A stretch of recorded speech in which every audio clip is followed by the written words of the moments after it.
Oh, hey, Virtuafriend. Good to see you back so soon. I hope this week has been treating you well. I've been so excited to see some new smiling faces. I mean, even if they just come in to window shop, it's always nice to have company. That's what having my own store is all about. It's like my own little art gallery, where people can come in and explore. My problem and worry is if no one's here to check it out, it might as well be like a cloud dispersing in the wind. I mean, where's all the fun in having this cool place if there's no one around to share it with? Saw something terribly funny the other day, and all I could think of was Elder Scrolls 4 Oblivion. I hate to admit it, but my guilty pleasure is watching YouTube videos of Oblivion NPCs in real life. There's just something so cringe and hysterical about a real person acting like an NPC with a predefined disposition. Like, no matter what you say or do, they're thinking about that one thing, only going about their predetermined tasks. Some of my favorites are Beetlejuice just living his life, a clip of the show Undateables, where Jamie and Alice go on a date in the park, and also the man yelling at three women down the street who turn out to be crows. I mean, hearing the last one is probably baffling, and even with context, it's just as absurd as it sounds, which makes it even funnier. Anyways, earlier today I was watching Wellby and Alex play You Cringy Drink, and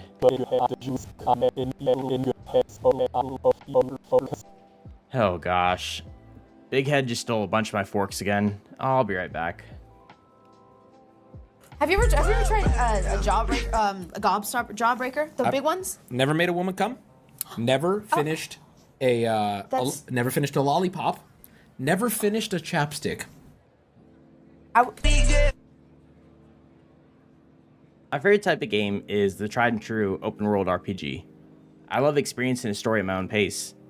I'm not a fan of sections of the world being closed off until a certain point, but I mean, I can live with it. The best for me is when you come out of a tunnel and see something in the distance and think, oh, well, what's over there? Nothing stopping you from embarking on your own adventure. It's not a matter of how many hours it'll take to complete or how many side quests are in the game.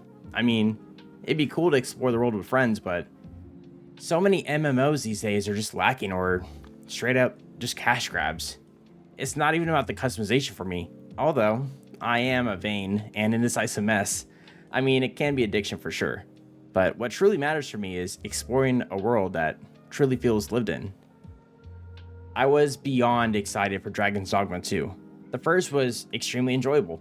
It wasn't amazing, but I could really sink my teeth into it. 2012 doesn't even feel like that far back, to be honest. The idea of customizing your own character and your main follower, aka Pawn, was awesome. Coming back and seeing what other worlds they went to while you're away was part of the fun. And then on top of that, taking your friends' pawns on a journey was just as entertaining. Hearing them tell facts and stories about a place you come across, or even in its enemies' attack patterns for the 30th time. I mean, even if it was constantly shouting the same exposition, it just sort of felt real and like they were learning over time. That surreal feeling soon died for me in Dragon's Dogma 2. The quests seemed so bland in comparison to what's now the norm. Half the problem was exploring the vast mountains and dark caves with your party, only to be fighting the same beasts you encountered in the original. I mean, sure, you come across other characters to switch your party out with, but they all felt like a copy and paste of one another. The different voices were just auto-tuned pitches of one actor, and the personalities barely felt any different. I mean, some dispositions came off as more sassy, but it didn't affect their playstyle or combat. The only time they'd act independent of a given command was when they became aggravated due to the Dragon's Plague. But then, they'd just destroy a whole town while you slept. So that's not really a fun alternative. On top of that, you rarely come across anyone in the wilderness who wasn't a pawn you could party up with. The only other group I would encounter outside the cities that wasn't part of a main quest would be a merchant or a carriage and its guards on the main road.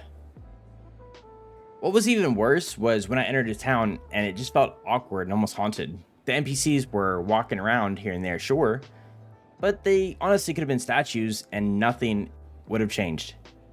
They don't shop or enter establishments. They just walk around and disappear when you have your back turned.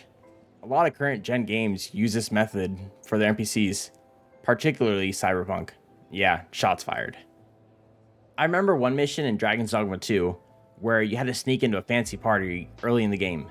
I was excited to have to work a little harder than normal, do something other than fight, only for the guards posted to greet me like it was just another sunny day in paradise. The experience really went downhill from there. I mean, my suspension of disbelief was ultimately ruined. I honestly felt like I was the only one taking part in the whole adventure. The other recent game that comes to mind is Hogwarts Legacy. Experiencing the game's story was super entertaining. I love the world of Harry Potter, even if the creator is one of the biggest pieces of shit on the planet. Building rapport with some characters felt like I was building long-lasting relationships. And then, once I finished the main story and was given the "congratulations, feel free to keep exploring" message, the world just crumbled. Students would walk around the road to Hogsmeade or meet around vast common areas of the castle, but even then, it was artificial. There wasn't a scheduled breakfast, lunch, and dinner. Teachers would stand in class during the day with no actions or dialogue. No students or guards were stopping me from exploring the castle at night. There wasn't anyone flying brooms over the water or sneaking out into the wilderness. No one was interacting past their predefined good guy persona. The interesting friends I explored with earlier in the game were now just standing in the same spot that I left them, unable to interact past a hello. The game was now just empty. I mean, even when I think about Skyrim, all 7 or so editions of it, I know that once I complete a quest with a character, they'll be in that same spot for the rest of eternity. Sure, they'll eat or farm their crops, but if I follow an NPC, it'll be work, eat, and sleep. Meanwhile, Oblivion, its predecessor, is a whole other beast. One of my favorite channels on YouTube is Dark Lore Dash. On top of his full story playthroughs for the Diablo series, or cut content and lore and Legacy of Kain and KOTOR, he loves to discuss tiny details littered throughout Oblivion. He'll expand on quest options from saving or killing someone, to even presenting the head of their dead mother to them, to see if they have any hidden dialogue, or lack thereof. What I love most about his content is what isn't written in stone. In one of his most notable videos, he explores 5 NPCs caught cheating in Oblivion. He'll follow them in their day-to-day life, and some of these glorious background characters do something out of the norm. One character, who I won't spoil, wakes up at midnight on Sundays and enters a certain lovely lady's house, who is not his wife. He even checks over his shoulder before he enters, like he knows he shouldn't be there. He'll then walk in, key in hand, and share her bed till 4 a.m. I mean, sure, yes, of course, you won't see anything McNasty happening. I mean, there isn't any hidden coffee like business in San Andreas, but you can put 2 and 2 together. Even though some of these are, as I would call them, scripted events, Oblivion is still one of the most, if not the most, chaotic landscapes to ever be made. Another channel shout out is definitely Relaxing Stormwalker. I dislike falling asleep while in the quiet dark abyss of my bedroom. I'm either playing angry video game nerd seasons, or the occasional hour-long essay video from my favorite creators like Salt Factory or Your Favorite Son. My partner was staying over one night, and I knew playing an old nerd episode would result in a lot of flashing lights, cursing, and screaming, so instead I tried something different. On my recommended page was a video titled Oblivion, 10 hours listening to NPCs' conversations with rain sounds. I knew it'd be goofy, but who doesn't love some rain as white noise? Seeing that most Bethesda titles are my comfort foods, I turned it on and could not stop laughing. Boy, oh boy, was my partner in for a world of one-liners, constant greetings, and by Azura, by Azura, by Azura. The next morning, they looked at me like I was an idiot, asking, who was the messenger of something? I don't know, I couldn't remember. I was taken aback, but then later in the day, I just blurted out randomly, the messenger of death. One of the names you can create for your arena champion. I couldn't stop laughing while they were looking at me like I was a complete buffoon. I then went on shouting some of the favorite one-liners from the game. You see, Bethesda developed what they called Radiant AI in Oblivion. It was manufactured and adjusted prior to release and then in turn with every new Bethesda title tweaked and ultimately nerfed. Radiant AI is a system for dealing with NPC interactions and behaviors. It allows non-player characters to dramatically react and interact to the world around them. There's general info attached to each NPC, like eat here at 2 p.m. or walk here once a month, but the absence of their script allows for the fun and, as Talad describes it, an organic feel to the game. I mean, sure, Oblivion's characters are anything remotely close to organic and real, but in my opinion, nothing else comes close. When I think of the Radiant AI system in Oblivion, a few stories come to mind. They don't involve specific quests or interactions with the main story, but rather the absence of a particular character's script. It's almost like telling a story. You know, if you tell too much, the audience has no room for imaginations or thought. And if you tell too little, the reader is lost and they just don't care. The Radiant AI system leaned more towards telling too little at first, but luckily the NPCs told so much more by their independent actions than anyone was expecting. When Oblivion's revolutionary system was first created, characters had general goals, with the game giving these characters decisions based on their personality and context. Like, if a citizen was hungry, they would go buy food, while someone less moral would just go steal it. Something along the lines of that. With over 1,000 characters roaming the world at a given time, nonsense was bound to happen. Even some animals like characters' dogs use this system, and even had some skills that they could raise. In the Oblivion E3 demo from 2004, we were shown the pup Thunder and his master Estelle. We're shown her practicing her archery in her room while Thunder just barks and watches. She's terrible, and to help adjust her skill, she drinks a potion, then goes back to practicing. You may scratch your head and think, what? When was the last time an NPC used potions lying around? Well, there is a reason this was nerfed. You know, say someone who, unlike Estelle, is immoral or exuberates, let's call it questionable behavior. They would just resort to vandalism, theft, or straight up attacking and killing others for their goods. I mean, if you do any of these things in the city walls and are caught, the guards are going to come up to you and start up a conversation. You can fight, pay for your crimes, or just, serve your sentence. Well, NPCs never got this option. Instead, guards would just straight up kill anyone for the smallest of crimes. Imagine entering one of the cities and boom, everybody's just dead. I've seen a few clips of people trying to restore the full power of Radiant AI, and it would really just resort to a beggar stealing it successfully and the guards killing them. And then they're just like, oh, who did this? The other part to this double-edged sword was the highly moral and well-off characters. You enter a store and there would be nothing there. Somebody bought everything. Since merchants never restocked, the game would technically just be broken. Even if characters didn't need them, they would technically just be programmed to be this way. So just like real life, hoarders exist in games too. All of these disasters came to a head with the Dark Brotherhood's skooma quest.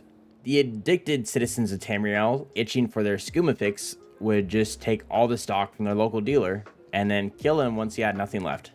They would do this all the way to the main supplier. And once you come across this quest, there was no way to progress it since the whole mission was sabotaged. There's still some idea of how the skooma is shipped throughout the country, but the trail goes cold nonetheless. The other disaster is in the form of Goblin Wars. You may have seen a video titled Oblivion's Incredible Hidden Mechanic by Remy Down Under. It has over 1.7 million views, but don't worry, I'll catch you up to speed. The Goblin Wars was a seemingly cut or broken mechanic where the 7 tribes of goblins across Tamriel could fight and try and control each other's staff or totem. If the tribe's totem is stolen or dropped somewhere, a recovery party is started, headed by the tribe's war chief, and they could try and bring it back to their lair. The fun part was if the totem was dropped in another tribe's lair, a goblin war would start. The only way the fight would end would be if the totem was returned to the tribe, or put in a container, or if the tribe shaman is killed. The funniest part to all of this is it could all happen without the player ever noticing. There's some tidbits and lore like which tribe doesn't have a staff or a goblin shaman, but we sadly never saw the full war come to fruition. The wiki page stated it wasn't working in the 1.0 version or the latest patch. Sure, there's a Nexus mod for it, but I mean, that's not just fun, is it? I want to see the full thing. I remember seeing a post on GameFAQs long time ago. There's twin brothers, Gilbert and Reynold. Neither knows the other is still alive, as their home was ransacked by ogres when they were little. Gilbert told the player someone was impersonating him, apparently in the local city of Coral, and he wanted to go check it out. Well, before embarking on their journey, the player went to the Mages Guild for supplies, and something goofy happened. The player apparently had modded teleporters in each one of the Mages Guild locations, and since teleporters are technically coded as doors in Oblivion, Gilbert basically acted like he was already in Coral, a doorknob away from his impersonator. Gilbert shouted, "My brother is alive!" and used a teleporter without the player acting. I mean, it sounds funny for sure, but just think of an NPC acting so sporadically with no dialogue option or player interaction. It just feels fake. Like, it makes sense it was coded that wise, but for an NPC to use a modded tool and to teleport across the map, it's just wild. I saw a post last year where the Skyrim community wondered how far Bethesda would push the rating AI system in Starfield, and I couldn't help but laugh. From what I've gathered, the game is a husk of the spectacular rating AI system from generations of consoles long ago. An open world without random interaction, and the world not revolving around the player character seems like such a waste to me. We've been so accustomed to the chosen one trope that everyone else just feels totally useless in comparison. I mean, look, I can play games like Cyberpunk for long periods of time because my suspension of disbelief was never there. There's numerous side quests to complete, races, or even just a quick gig for some cash. Without all these constant flashes in the environment around you, what's really the point? When I got laid off during COVID, Cyberpunk came out around the same time. I ran through all the side quests and gigs I came across, but then the game said I needed to wait for a character to call me to progress the story. It was, of course, a bug, and the character never called, but just zooming through the city felt so bland now that there was not much to do until the story progressed. And then meanwhile, in Oblivion, we have things like hungry guards with no food just going into a prisoner's cell, beating them and stealing their scraps. Or attacking an NPC and then they accidentally hit someone else and then the guards attack and kill them while you're left scot-free. Rangers in the woods accidentally shooting each other while hunting. I mean, it never ends. I love the disposition of some characters. They'll yell, "Stop talking to me!" and then 2 seconds later turn around to the same NPC and say, "Hello." I mean, I don't care how wonky or broken it seems. It's just so unintentionally funny. I have never had an uninteresting day playing it. Don't shoot me. I mean, I hate to say it, but maybe the push for AI in games, is what these next gen games are missing. I mean, I've seen a few YouTube videos about implementing ChatGPT into Skyrim VR. And yeah, sure, the voices are terrible, but the idea feels like it's coming together. There were videos of creating new companions that could respond all your questions in real time. I mean, imagine sitting in a tavern with your favorite companions, just talking to them about lore, quest, or just stupid stuff like, "Hey, where's the local McDonald's?" In Morrowind, characters would have long-winded expositions and you would see blue words pop up in the text. Clicking them would lead to another conversation to start a new quest. Maybe that system can use that. Like you hear a rumor being said and then you just ask about it, leading to a new adventure right then and there. Maybe with the use of ChatGPT, you could infer more about a rumor you just heard out loud, or ask someone to show you a location on the map, instead of just a point of interest or a quest target. The character could actually lead you to that location or describe the person you need to talk to. I think there's tons of new ways you could use AI to take old and complicated tools of the past and bring them up to 2024 without cheapening the exploration and atmosphere. But right now, it's all a cash grab or just a new way to sell the same old idea. But a lot of foundation has already been there from the days of Oblivion. I mean, it's so strange and funny to me that a game from 2006 feels more alive than a game that just came out this past year. I can't help but get annoyed that AI in video games has just hit a plateau. Either characters are purely scripted and interactable for the time being like Hogwarts Legacy, or they're just placeholders building up a glass house like Cyberpunk. I want more, and honestly, we deserve more. Look, I'm not pleading for ChatGPT to come in and destroy more jobs, or the rating AI system to go chaos mode and rampage land again. I just want the games of today to feel alive, like they did back then. We wait years and years for a game to come out, and it's just half baked. The best part is half the time these games take, we'd already have like Halo 3 and GTA 4. It's time to take these tools and not be lazy, but speed up the process and fill in these blanks. Anyways, virtual friend, look, I appreciate you listening to me ramble. And if you want to hear more about the lore and hidden gems of Oblivion, I highly recommend Dark Lore Dash, or the up-and-coming star, Shade by Stories. She primarily looks into Cyberpunk, but her recent video on how Skyrim became Bethesda's curse is a watch for sure. I'll see you next time, virtual friend. Remember, don't drink skooma and drive.